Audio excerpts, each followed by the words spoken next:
Disney has finally officially announced the Obi-Wan Kenobi Anthology film. Currently attached is a director you've probably never heard of, Stephen Daldry. He's directed a bunch of movies that are pretty good that you've probably never heard of either. Mainly tender, dramatic, romantic movies, some of them coming-of-age movies. An interesting choice, not a bad choice, just an odd one. Disney, considering him as the director, probably says a lot about the tone they're looking for in the movie, even though they don't have a script yet. Anyway, that's pretty much all we know.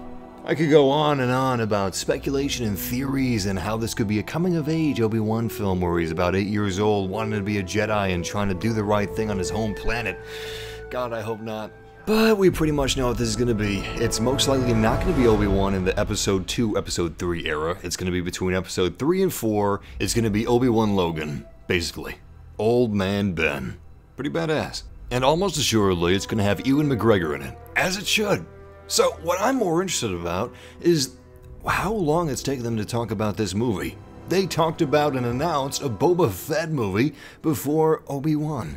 They're making a Han Solo film right now. It's releasing next year before Obi-Wan. That is weird. That is fascinating. That is what I want to talk about. Why Obi-Wan all of a sudden? Why now? Why did they choose to all of a sudden mention it for the first time now? So now you're probably thinking to yourself, alright smartass, what's with the title?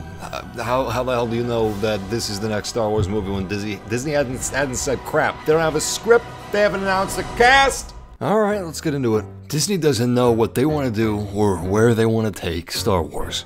Star Wars isn't like the Avengers where you have these giant tentpole staples Avengers movies raking in shit tons of money, and countless other superhero-specific movies of superheroes that constitute the Avengers that also make a shit ton of money. It's a very successful business model that Disney also wanted to use with Star Wars. Their answer to that was anthology. But to their credit, it does feel like they're trying. They're taking on very talented directors that are also very diverse. They're trying to branch out from what we've already seen in the main trilogies, like with Rogue One, the first anthology film, a darker tone heist war movie. And of course, untitled Han Solo Star Wars Anthology film 2018. A lighter toned movie, action, comedy? I don't think they're doing the comedy part anymore, actually.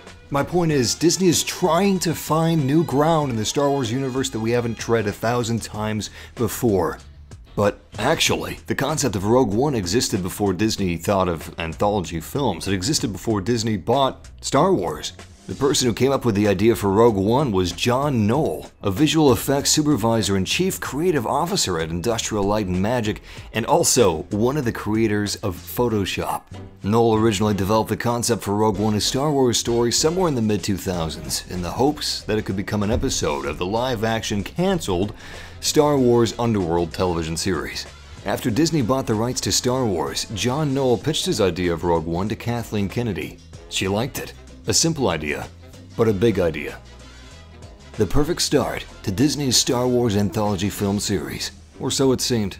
There were a lot of reshoots that people considered more excessive than normal, quite a bit of criticism upon release, and it left a lot of people wondering about the future of the anthology series, especially the next installment, Han Solo. But despite the characters, the beginning and the middle of the film dragging a little bit, the ending featured a spectacular battle and Darth Vader in a hallway. Rogue One made over $1 billion, a definite box office success for the first standalone Star Wars movie. And then we have the next installment, Han Solo. I don't know anybody that was asking for this. I personally don't see or know anyone that's looking forward to it so much as just to see why the hell and how the hell Disney made it. Apparently this has been a passion project of Lawrence Kasdan's for years, which is possibly the reason that Disney's making it. It's also possible that Disney's making it because Han Solo is an instantly recognizable name and character, and a pretty beloved one at that, but probably still not the best choice to base an entire movie around. The development of Han Solo has been more trouble than Rogue One. Not only were two talented and creative directors fired with 90% of filming done, which is a long way to go for Disney to keep two directors on if they didn't like how it was going. With 90% of filming done, the directors were fired and Ron Howard was brought in, a director who probably is going to stick strictly to Disney's creative vision for the movie.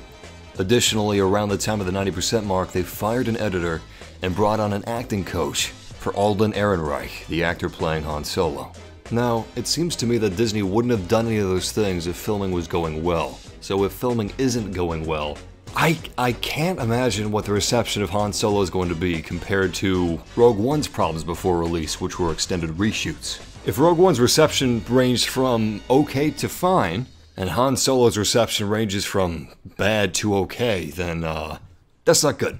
Not good for the anthology, not good for the future of it. So what's gonna be? What's coming after episode 9? Boba Fett? Probably not. They're still making it, but they ran into some problems, including the loss of director Josh Trank, who they lost intentionally.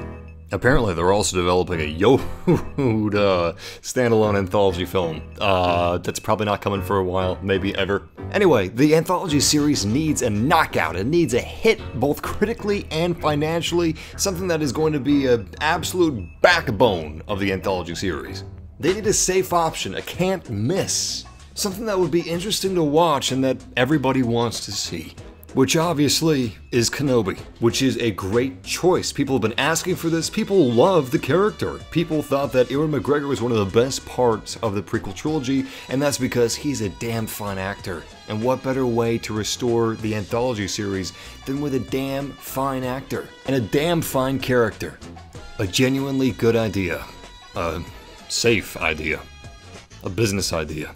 Of course, Disney hasn't announced that Kenobi is the next film. They haven't announced Ewan McGregor to be starring in it. But it's the easiest, most natural conclusion to draw for all of these reasons and many more. It'll be nice and really interesting to see one day a radically different Star Wars film with radically different characters in a fairly radically different era, or at least location, but Disney isn't quite ready to go there yet. At least we have the sequel trilogy for a taste of it. Whatever, they just better bring back Joel Edgerton as Owen Lars, because that was perfect casting right there.